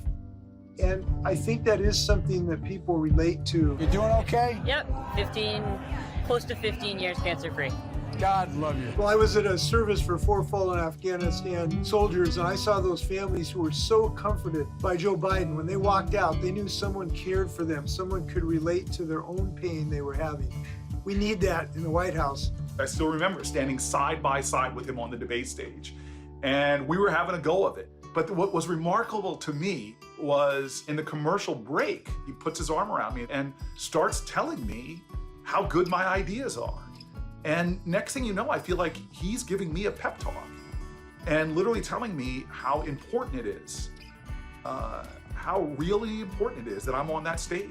Joe called me the night I suspended and was extraordinarily gracious and comforting, and he told me I should be proud of myself, said that I did myself and my family a real service and the country a service, and that meant a lot coming from Joe. Look, it's not easy to unite the Democratic Party. We're a rambunctious group. Joe Biden has pulled it off. He wants to get the best ideas on the table so we can move forward in the best way possible. He's included my Family Bill of Rights. He has unified our group around a clean energy strategy. The Domestic Workers Bill of Rights, I'm very excited that that's in there. He's the kind of leader that brings other leaders in. This is a guy that's going to walk into the Oval Office and not have to find his way around, but it will actually walk in and have already sort of honed the instincts you need to lead the most powerful nation on earth through a crisis. On the other side, Donald Trump does not understand who we are as Americans. He really doesn't. This is a guy that blames everyone for everything. You know, he blames the city of Baltimore. He blames the country of Denmark. He blames the Prime Minister of Canada for cutting him out of the Canadian version of Home Alone 2. Who does that? There are no sidelines. There's no sitting this one out. There's no hoping that someone else is going to come in and save the day. There is no cavalry. We are the cavalry. The moment has found the person. That person is Joe Biden. Joe has my vote because he will bring decency and dignity back to the White House. We've got one shot to make Donald Trump a one-term president, and that shot is right now. It's showtime! It's showtime! Ex-president, right here. We understand that things are tough right now economically, but if we're going to beat Donald Trump in November, we need your help. If you're able to go to joebiden.com and chip in $5, $10, whatever you can to fund the change we need to save our democracy, because every bit matters, and it's going to take all of us to make this happen. And no one knows that more than our next speaker, the Biden-Harris campaign's co-chair, Representative Cedric Richmond from New Orleans, Louisiana. Think about the places that make your neighborhood feel like home. The barbershop, where you can catch up on the latest neighborhood news while you get your hair cut. The restaurant, where they know your order by heart. Or this art studio, where a creative guy with a great idea and a ton of hustle turned an abandoned building into a second home for the entire community. You know, economists will tell you that small businesses like this one are critically important to our recovery. But they're also just plain important. Without them, the places we call home just wouldn't be the same. That's the thing Joe Biden understands that Donald Trump never has and never will. When we talk about the economy, it's not just about the stock market. It's about whether you can find work that really means something to you, instead of feeling like you're supposed to be grateful just to get a paycheck. It's about whether people who didn't inherit millions from their parents can build a business from the ground up and have a real chance to compete. And it's about whether in the richest country on earth, everyone, including women and people of color, feel included and empowered. Economists will also tell you that Joe Biden's plan to rebuild our economy will create millions of jobs. But Joe will tell you that his plan is about more than that. because he's seen the world from a different perspective than most politicians. He knows what it's like to live in a real neighborhood, not just penthouse apartments. He knows what it's like to take the train to work, not just a chauffeured limousine. That's why he looks at our economic challenges the same way working people do. And he'll solve them in a way that puts working people first.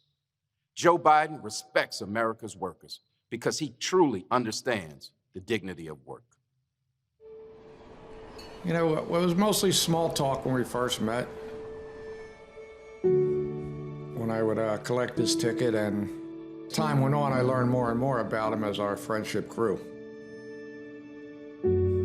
I think he's most comfortable around everyday working class people. He just always makes you feel like you belong.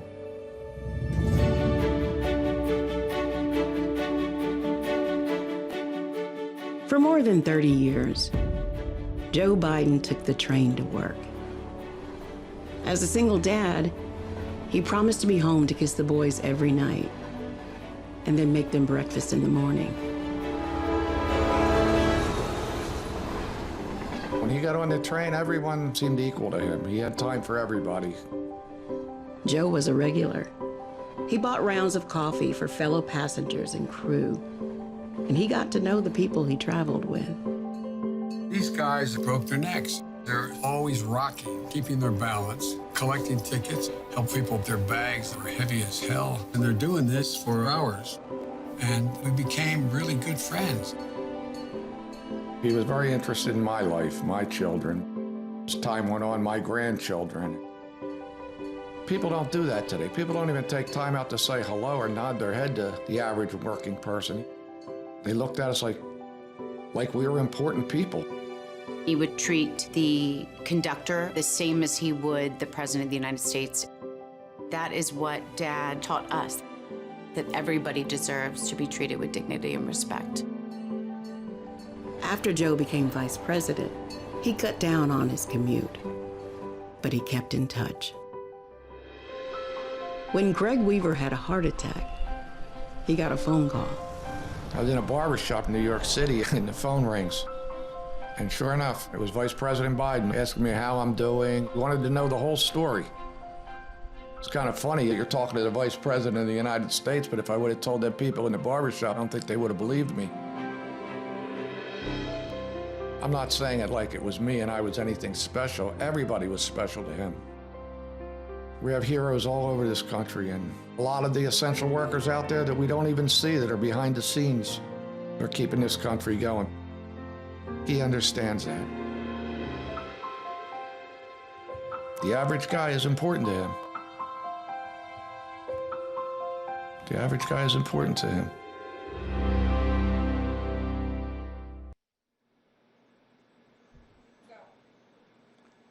Good evening. Our great nation is now living in an unprecedented moment. We're facing the worst public health crisis in 100 years and the worst economic collapse since the Great Depression. We are confronting systemic racism and the enormous threat to our planet of climate change. And in the midst of all of this, we have a president who is not only incapable of addressing these crises, but is leading us down the path of authoritarianism. This election is the most important in the modern history of this country. In response to the unprecedented crises we face, we need an unprecedented response, a movement like never before, of people who are prepared to stand up and fight for democracy and decency and against greed, oligarchy, and bigotry. And we need Joe Biden as our next president. Let me take this opportunity to say a word to the millions of people who supported my campaign this year and in 2016. My friends, thank you for your trust, your support, and the love you showed Jane, me, and our family. Together, we have moved this country in a bold new direction, showing that all of us, black and white, Latino, Native American, Asian American, gay and straight, native-born and immigrant, yearn for a nation based on the principles of justice, love, and compassion. Our campaign ended several months ago, but our movement continues and is getting stronger every day. Many of the ideas we fought for that just a few years ago were considered radical are now mainstream. But let us be clear, if Donald Trump is reelected, all the progress we have made will be in jeopardy. At its most basic, this election is about preserving our democracy. During this president's term, the unthinkable has become normal. He has tried to prevent people from voting, undermined the U.S. Postal Service, deployed the military and federal agents against peaceful protesters, threatened to delay the election, and suggested that he will not leave office if he loses. This is not normal, and we must never treat it like it is. Under this administration, authoritarianism has taken root in our country. I and my family, and many of yours, know the insidious way authoritarianism destroys democracy, decency, and humanity. As long as I am here, I will work with progressives, with moderates, and yes, with conservatives to preserve this nation from a threat that so many of our heroes fought and died to defeat. This president is not just a threat to our democracy, but by rejecting science, he has put our lives and health in jeopardy. Trump has attacked doctors and scientists trying to protect us from the pandemic, while refusing to take strong action to produce the masks, gowns, and gloves our healthcare workers desperately need. Nero fiddled while Rome burned. Trump golfs. His actions fanned this pandemic, resulting in over 170,000 deaths and a nation still unprepared to protect its people. Furthermore, Trump's negligence has exacerbated the economic crisis we are now experiencing. Since this pandemic began, over 30 million people have lost their jobs, and many have lost their health insurance. Millions of working families are wondering how they will feed their kids, and they're worried that they will be evicted from their homes. And how has Trump responded? Instead of maintaining the $600 a week unemployment supplement that workers were receiving and the $1,200 emergency checks that many of you received, instead of helping small businesses, Trump concocted fraudulent executive orders that do virtually nothing to address the crisis while threatening the very future of Social Security and Medicare. But the truth is that even before Trump's negligent response to this pandemic, too many hardworking families have been caught on an economic treadmill with no hope of ever getting ahead. Together, we must build a nation that is more equitable, more compassionate, and more inclusive. I know that Joe Biden will begin that fight on day one. Let me offer you just a few examples of how Joe will move us forward. Joe supports raising the minimum wage to $15 an hour. This will give 40 million workers a pay raise and push the wage scale up for everyone else. Joe will also make it easier for workers to join unions, create 12 weeks of paid family leave, fund universal pre-K for 3- and 4-year-olds, and make child care affordable for millions of families. Joe will rebuild our crumbling infrastructure and fight the threat of climate change by transitioning us to 100% clean electricity over the next 15 years. These initiatives will create millions of good-paying jobs all across our country. As you know, we are the only industrialized nation not to guarantee health care for all people. While Joe and I disagree on the best path to get universal coverage, he has a plan that will greatly expand health care and cut the cost of prescription drugs. Further, he will lower the eligibility age of Medicare from 65 down to 60. To help reform our broken criminal justice system, Joe will end private prisons and detention centers, cash bail, and the school-to-prison pipeline. And to heal the soul of our nation, Joe Biden will end the hate and division Trump has created. He will stop the demonization of immigrants, the coddling of white nationalists, the racist dog whistling, the religious bigotry, and the ugly attacks on women.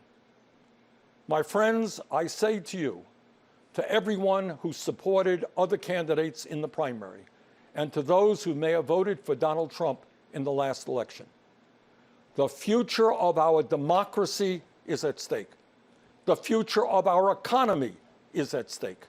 The future of our planet is at stake.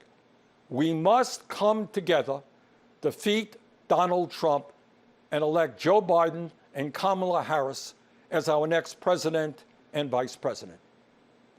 My friends, the price of failure is just too great to imagine. Thank you.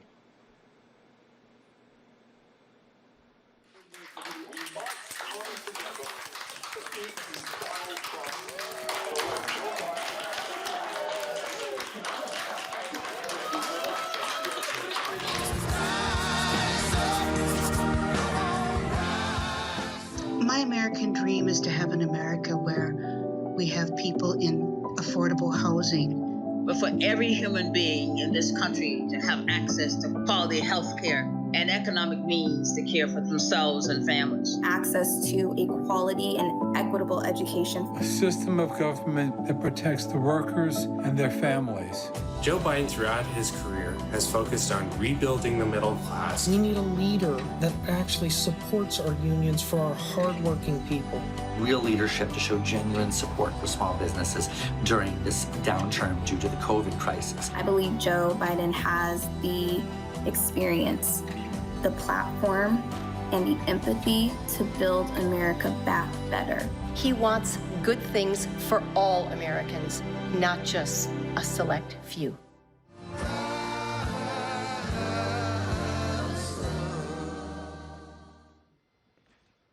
The voices we long to hear right now are the ones that speak with courage and kindness, strength and wisdom, love and compassion.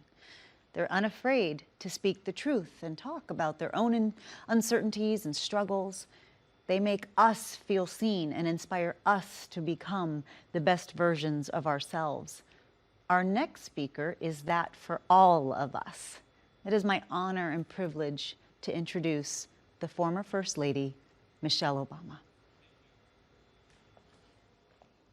Good evening, everyone. It's a hard time, and everyone's feeling it in different ways. And I know a lot of folks are reluctant to tune into a political convention right now, or to politics in general. Believe me, I get that. But I am here tonight because I love this country with all my heart. And it pains me to see so many people hurting. I've met so many of you. I've heard your stories. And through you, I have seen this country's promise. And thanks to so many who came before me, thanks to their toil and sweat and blood, I've been able to live that promise myself. That's the story of America. All those folks who sacrificed and overcame so much in their own times because they wanted something more, something better for their kids. There's a lot of beauty in that story. There's a lot of pain in it too. A lot of struggle and injustice and work left to do. And who we choose as our president in this election will determine whether or not we honor that struggle and chip away at that injustice and keep alive the very possibility of finishing that work. I am one of a handful of people living today who have seen firsthand the immense weight and awesome power of the presidency. And let me once again tell you this: the job is hard. It requires clear-headed judgment, a mastery of complex and competing issues, a devotion to facts and history, a moral compass, and an ability to listen, and an abiding belief that each of the 330 million lives in this country has meaning and worth. A president's words have the power to move markets. They can start wars or broker peace. They can summon our better angels or awaken our worst instincts. You simply cannot fake your way through this job. As I've said before, being president doesn't change who you are. It reveals who you are. Well, a presidential election can reveal who we are too. And 4 years ago, too many people chose to believe that their votes didn't matter. Maybe they were fed up. Maybe they thought the outcome wouldn't be close. Maybe the barriers felt too steep, whatever the reason. In the end, those choices sent someone to the Oval Office who lost the national popular vote by nearly 3 million votes. In one of the states that determined the outcome, the winning margin averaged out to just 2 votes per precinct. 2 votes. And we've all been living with the consequences. When my husband left office with Joe Biden at his side, we had a record-breaking stretch of job creation. We'd secured the right to health care for 20 million people. We were respected around the world, rallying our allies to confront climate change. And our leaders had worked hand in hand with scientists to help prevent an Ebola outbreak from becoming a global pandemic. 4 years later, the state of this nation is very different. More than 150,000 people have died, and our economy is in shambles because of a virus that this president downplayed for too long. It has left millions of people jobless. Too many have lost their health care. Too many are struggling to take care of basic necessities like food and rent. Too many communities have been left in the lurch to grapple with whether and how to open our schools safely. Internationally, we've turned our back, not just on agreements forged by my husband, but on alliances championed by presidents like Reagan and Eisenhower. And here at home, as George Floyd, Breonna Taylor, and a never-ending list of innocent people of color continue to be murdered, stating the simple fact that a Black Life Matters is still met with derision from the nation's highest office. Because whenever we look to this White House for some leadership or consolation or any semblance of steadiness, what we get instead is chaos, division, and a total and utter lack of empathy. Empathy, that's something I've been thinking a lot about lately. The ability to walk in someone else's shoes. The recognition that someone else's experience has value too. Most of us practice this without a second thought. If we see someone suffering or struggling, we don't stand in judgment, we reach out. Because there, but for the grace of God, go I. It is not a hard concept to grasp. It's what we teach our children. And like so many of you, Barack and I have tried our best to instill in our girls a strong moral foundation to carry forward the values that our parents and grandparents poured into us. But right now, kids in this country are seeing what happens when we stop requiring empathy of one another. They're looking around wondering if we've been lying to them this whole time about who we are and what we truly value. They see people shouting in grocery stores, unwilling to wear a mask to keep us all safe. They see people calling the police on folks minding their own business just because of the color of their skin. They see an entitlement that says only certain people belong here, that greed is good and winning is everything, because as long as you come out on top, it doesn't matter what happens to everyone else. And they see what happens when that lack of empathy is ginned up into outright disdain. They see our leaders labeling fellow citizens enemies of the state while emboldening torch-bearing white supremacists. They watch in horror as children are torn from their families and thrown into cages, and pepper spray and rubber bullets are used on peaceful protesters for a photo op. Sadly, this is the America that is on display for the next generation. A nation that's underperforming not simply on matters of policy, but on matters of character. And that's not just disappointing, it's downright infuriating. Because I know the goodness and the grace that is out there in households and neighborhoods all across this nation.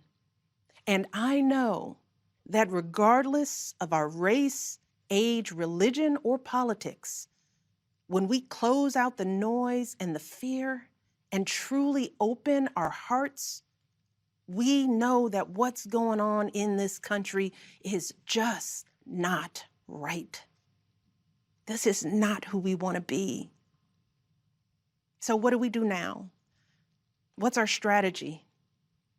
Over the past 4 years, a lot of people have asked me, when others are going so low, does going high still really work?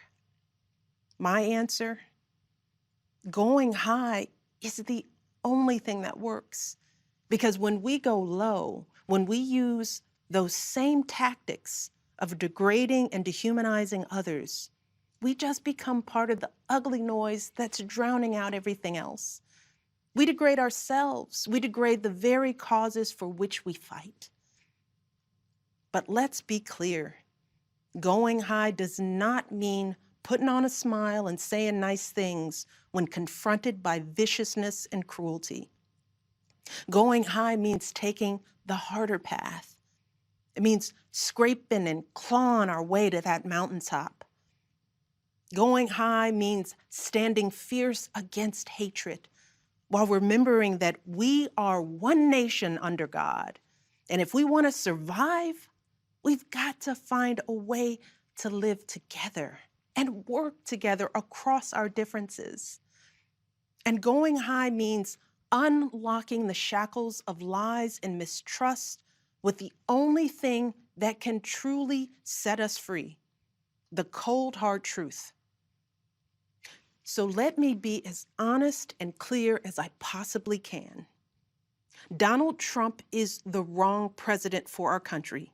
He has had more than enough time to prove that he can do the job, but he is clearly in over his head.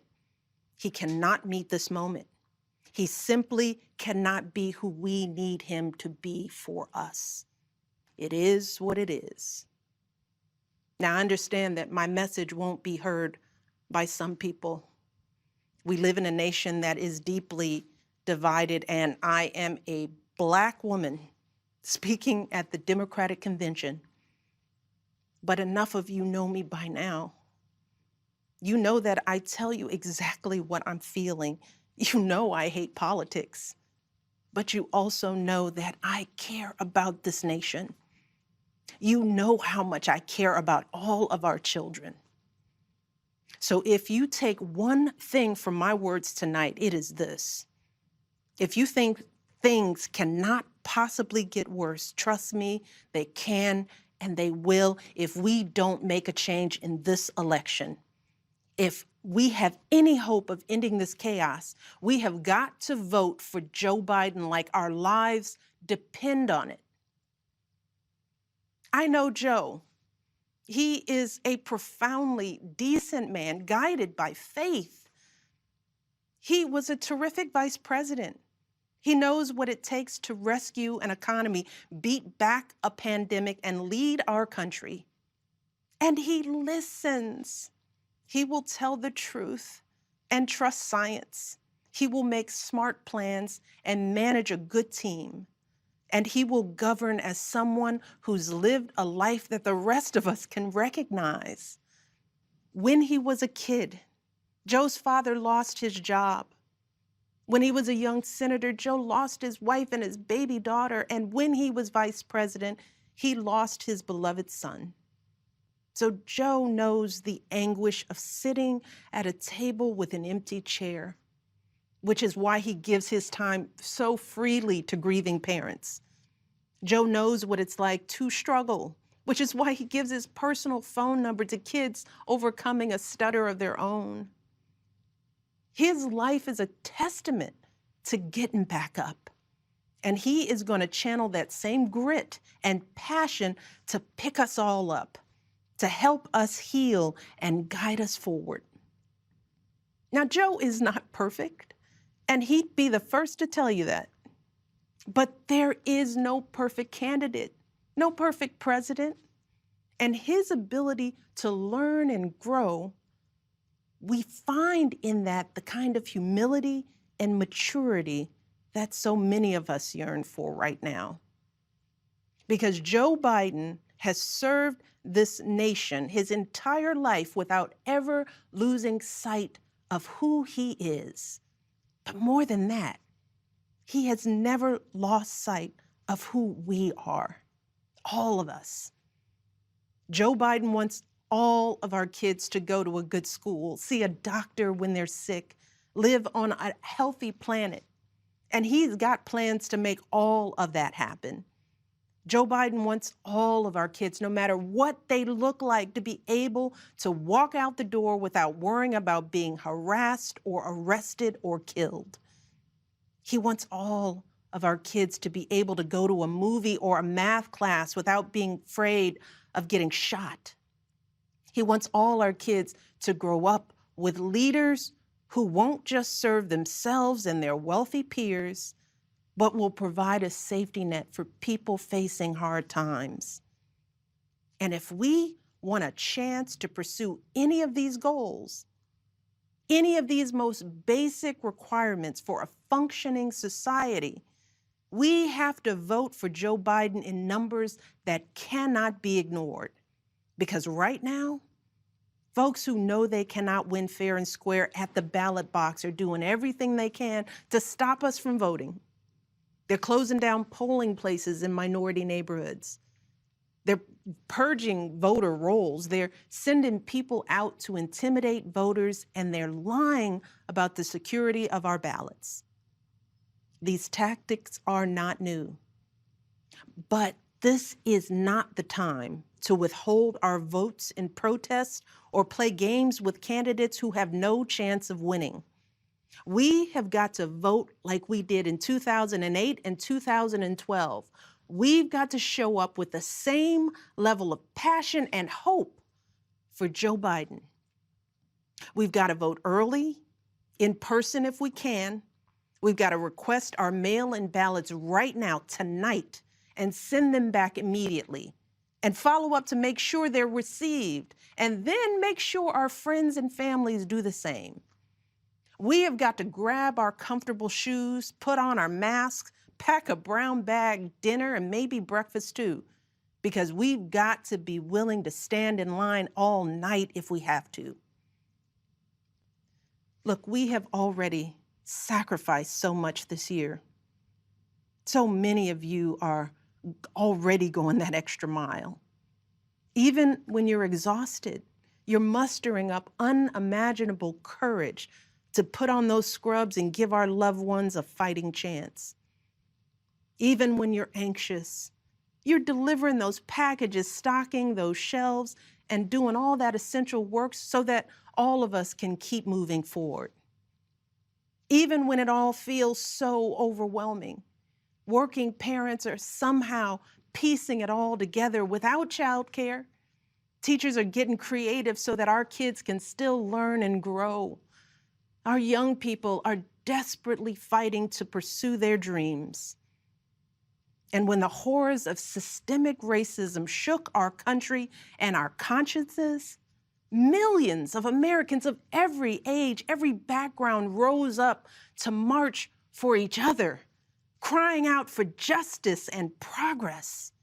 This is who we still are.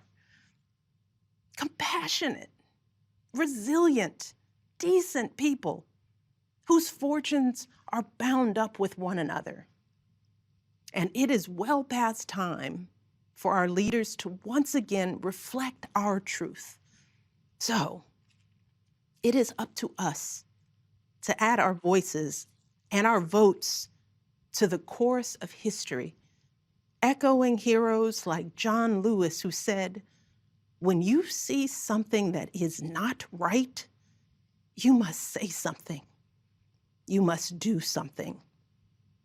That is the truest form of empathy. Not just feeling, but doing. Not just for ourselves or our kids, but for everyone, for all our kids. And if we want to keep the possibility of progress alive in our time, if we want to be able to look our children in the eye after this election, we have got to reassert our place in American history. And we have got to do everything we can to elect my friend Joe Biden as the next president of the United States. Thank you all. God bless.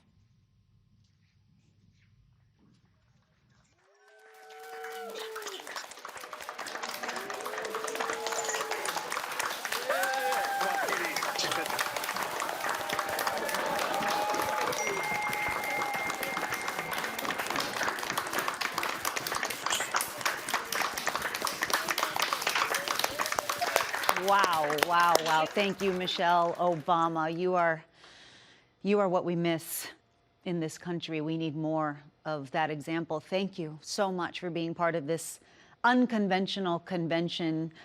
Thanks to all of y'all who have been tuning in. It's a convention about you and for you, the American people. This is our chance to hear from those who will be leading us out of our nation, out of the current crises on the economy, the pandemic, racial injustice, to listen and to learn about Joe Biden and Kamala Harris's plans to bring about changes we all need. This is our chance to unite across America. In addition, we'll call the roll and we'll hear from the future First Lady, Dr. Jill Biden. I want to thank you again for joining us. Join us the rest of the week. This is your convention. This is your campaign. And we, the people, are going to save this democracy in November. Right now, Billy Porter and Stephen Stills are going to remind us what it's all worth. Good night.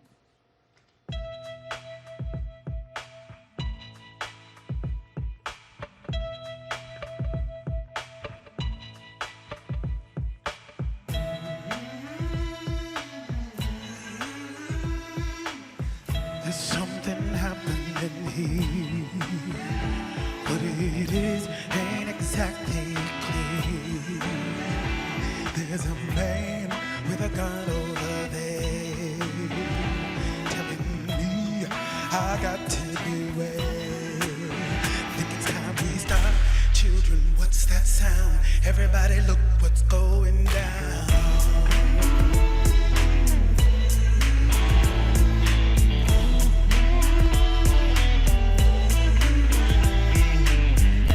Battle lines being drawn.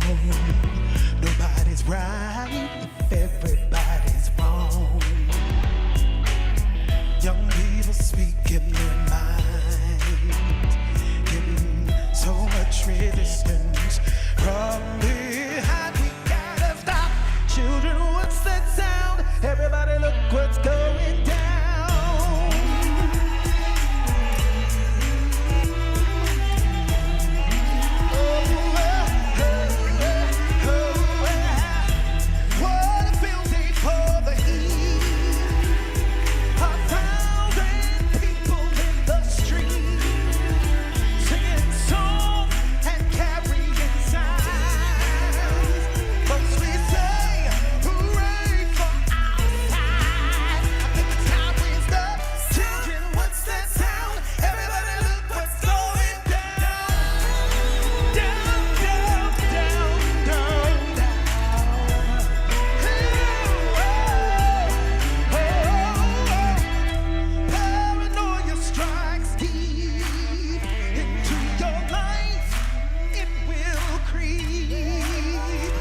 the people call the 48th Quadrennial Democratic National Convention to order. Today, we gather virtually. However, we gather unified in spirit, unified in our values and purpose. It's up to us to carry on the fight for justice. Our actions will be their legacies. You just got to keep pushing. You can't let up. Joe Biden and Kamala Harris will lead by example. It'll be science, not politics or ego, that will drive their decisions. They know the health of our people goes hand in hand with the strength of our economy. My dad was a healthy 65-year-old. His only pre-existing condition was trusting Donald Trump, and for that, he paid with his life. The future of our democracy is at stake. The future of our economy is at stake. The future of our planet is at stake. If we want to be able to look our children in the eye after this election, we have got to reassert our place in American history. And we have got to do everything we can to elect my friend Joe Biden as the next president of the United States. Hello, I am Pastor Jerry Young. Let us pray together. Almighty God, we are grateful to you for having granted to our nation the democratic ideal by which our destiny may be fashioned. We are thankful to you for having blessed these United States of America to survive the climate of confusion and chaos, racism and injustice, uncertainty, helplessness, and irresponsibility. We now, O Lord, invoke your presence and participation throughout the life of this convention. It is our prayer that you will enable this convention to produce a vision that will promote healing, hope, and health for our nation, a vision that will inspire, inform, and be inclusive of all Americans, a vision that will rekindle in us a renewed commitment to the high ideal of our democracy, that we are created equal and are endowed by the Creator with certain inalienable rights, that among these are life, liberty, and the pursuit of happiness. We would pray that you would grant to those to whom we will entrust with the authority of government to be competent, compassionate, courageous, committed, and consecrated, and guide us, the people, to support them in all good and wise legislation, that we all may prosper under an equal law, defend our liberties, and grant us a sense of our own responsibility, achieve unity of purpose among us, and grant unto us the victory of faith and freedom in the ideas to which we are committed as a nation. Strengthen us with honor and grant us peace. Provide us, O God, with the strength and spiritual sustenance to do justly, to love mercy, and to walk humbly with our God. In the strong name of Jesus, amen. Delegates and distinguished guests, we've concluded this evening's convention program. The convention will stand in recess until tomorrow evening.